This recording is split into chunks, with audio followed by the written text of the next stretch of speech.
Assalamualaikum semuanya. Semoga kita selalu dalam keadaan sehat, lahir dan batin ya. Sebagai seorang muslim, tentu kita ingin bisa menunaikan ibadah haji minimal 1 kali sepanjang hidupnya, bukan? Dengan niat menyempurnakan rukun Islam yang 5, tentu sholat di depan Ka'bah adalah sesuatu yang sangat dirindukan. Selain itu, ibadah yang dilakukan di tanah suci pahalanya sangat melimpah. Namun berangkat haji di masa sekarang ini bukanlah perkara sederhana. Biaya yang tidak sedikit serta antrean yang cukup panjang membuat keinginan berhaji harus dihadapi dengan kesabaran. Walaupun hukum ibadah haji adalah wajib, namun ketentuan tersebut hanya diwajibkan bagi mereka yang mampu.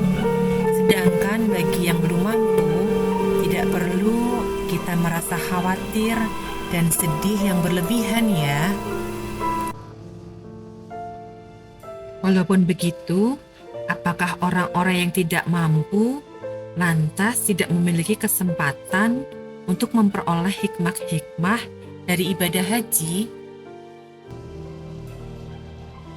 Seseorang yang tidak mampu pergi haji ke tanah suci bisa memperoleh hikmah-hikmah haji itu dengan 2 cara.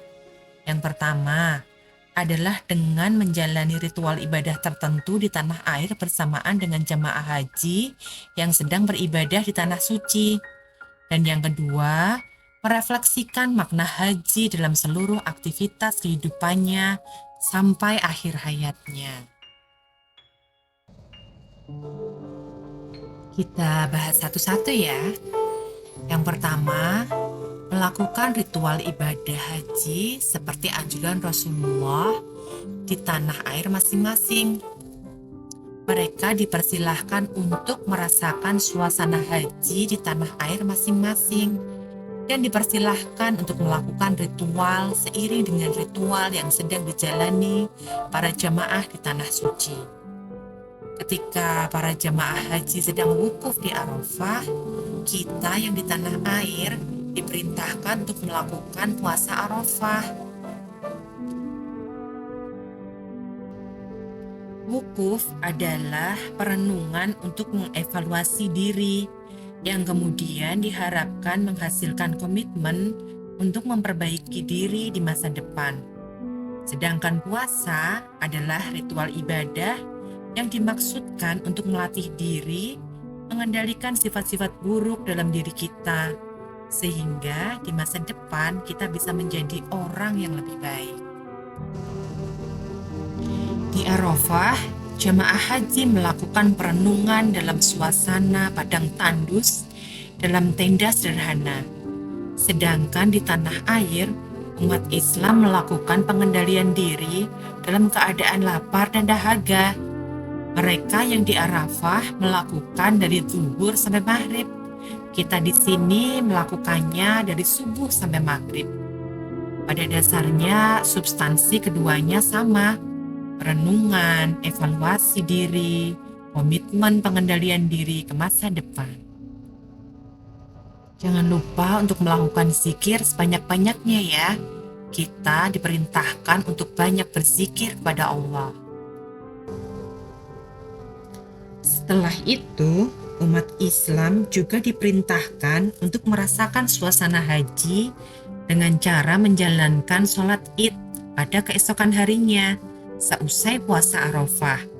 Itulah saat-saat jamaah haji di tanah suci melakukan tawaf ifadah, lempar jumroh, dan sa'i. Saat itu umat Islam di tanah air mendengarkan khutbah Idul Adha tentang berbagai hikmah yang terkandung dalam ibadah haji sebagai rangkaian sholat Id. Tawaf adalah ritual yang mirip dengan sholat. Harus dalam kondisi berwudu, dilakukan dengan khusyuk.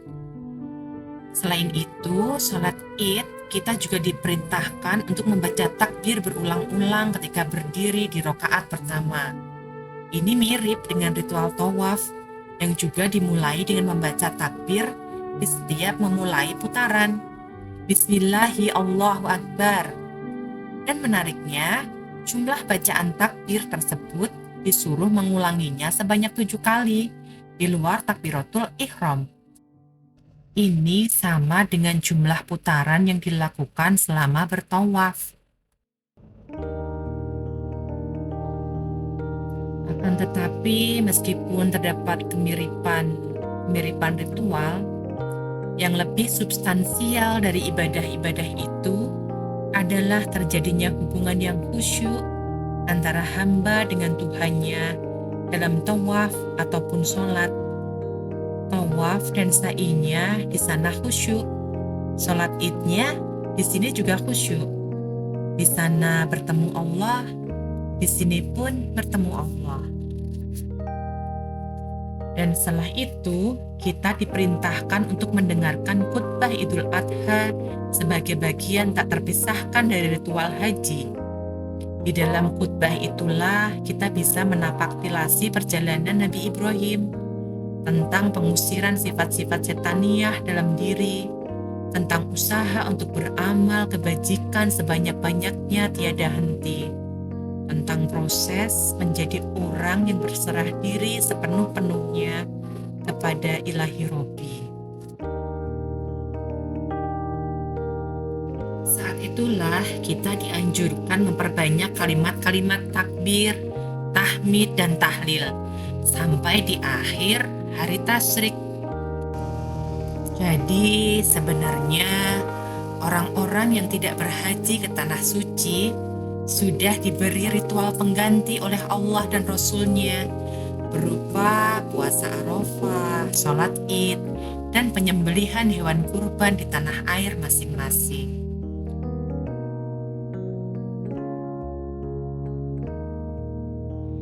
Sekarang kita bahas cara yang kedua ya, yaitu dengan menjadikan seluruh waktu hidup kita sebagai medan untuk melaksanakan ibadah haji. Wukufnya tidak hanya terbatas di Padang Arafah. Setiap hari kita selalu melakukan perenungan di Padang Arafah jiwa kita sendiri, melakukan pengakuan-pengakuan dosa, mengevaluasi kualitas keberagamaan kita supaya menjadi semakin baik, dan selalu membangun komitmen untuk menapaki hari esok yang lebih berkualitas dibandingkan hari ini. Demikian pula, setiap hari kita bisa melakukan lempar jumroh dalam diri kita sendiri, mengusir setan-setan yang selalu bergentayangan dalam sifat-sifat serta perilaku yang menjauhkan kita dari semangat berserah diri kepadanya. Membenahi ketaatan, menguatkan kesabaran, memurnikan keikhlasan, dan meningkatkan pengorbanan demi kemaslahatan umat. Itulah ritual lempar jumroh yang sesungguhnya, bukan sekedar melempar batu ke arah tugu-tugu buatan manusia.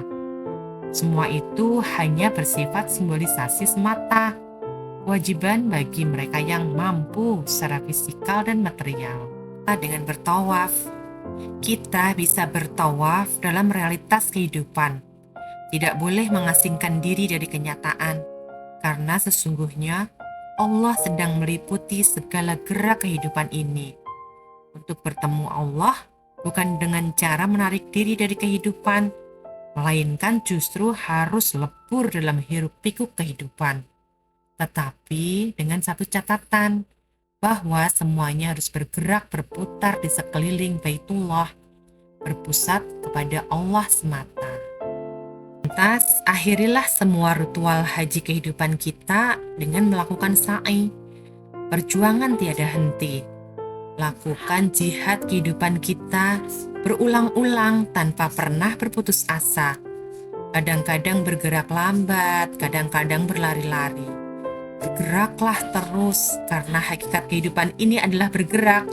Siapa yang tidak bergerak, dia bakal terlindas oleh dinamika kehidupan dan terinjak-injak oleh bengisnya pertarungan berbagai kepentingan.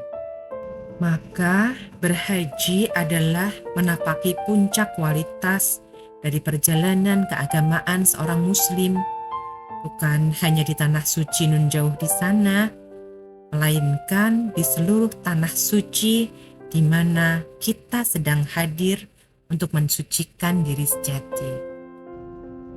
Itulah padang Arafah kita, itulah jamarat kehidupan kita, itulah medan bertawaf kita, dan itu pula padang tandus antara Safa dan Marwah yang harus kita lalui dengan perjuangan tiada henti. Sampai saat nanti, ketika kita harus pulang kepada Ilahi Robbi. Selamat menunaikan ibadah haji di sini. Wassalamualaikum warahmatullahi wabarakatuh.